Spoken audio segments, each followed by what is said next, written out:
Now, the rest of the story. In any high school, there's one jock who is so good with his fists that he never has to use them. Lean, powerful, lightning-like reflexes, and yet good grades are as bewildering to him as his athletic prowess is to others. Well, many years ago at Midwood High in New York, this prototypical character went by the name of Al Konigsberg. When was it? Freshman year. Al strolled over to the baseball diamond after school to watch the team practice. At first, the others paid little attention, but after a while, somebody asked if he'd like to try out. Al smiled, said nothing, picked up a bat, approached home plate. The youthful pitcher grinned at this apparent overconfidence, wound up for his most devastating fastball. Al's muscles tensed, the ball was released. A split second later, the bat cracked against it and sent the ball sailing over the left field fence.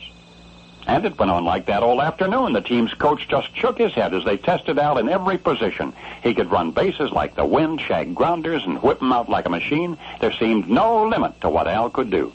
Combining power and speed with a fantastic coordination, he wouldn't stop with baseball. There was a whole world of sports that Al was free to explore. Al's was a daily pilgrimage to the playing field or to the gymnasium. But meanwhile, Al's parents were making another frequent pilgrimage to the principal's office. No, Al had not improved in his academic courses. The boy's grades ranged from below average to way below average, the principal explained.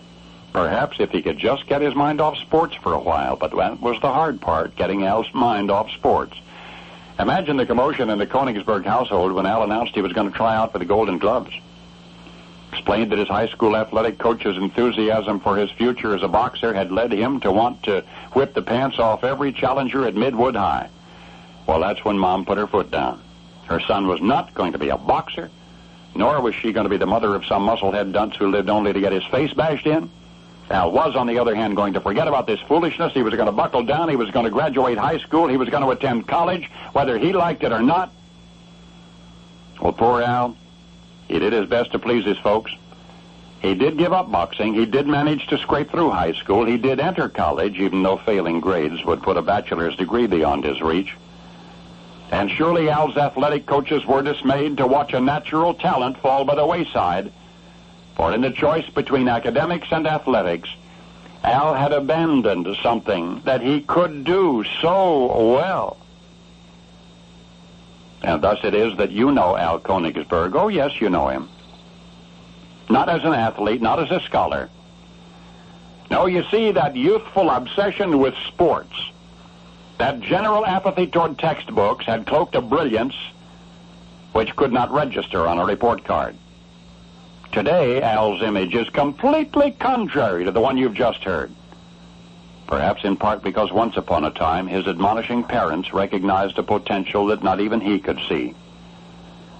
The baseball diamond, maybe the boxing ring, certainly lost Al Konigsberg, but the performing arts gained a superstar of the first magnitude, a writer and a comedian who through 3 decades of comedy has characterized himself as the classic 97-pound weakling.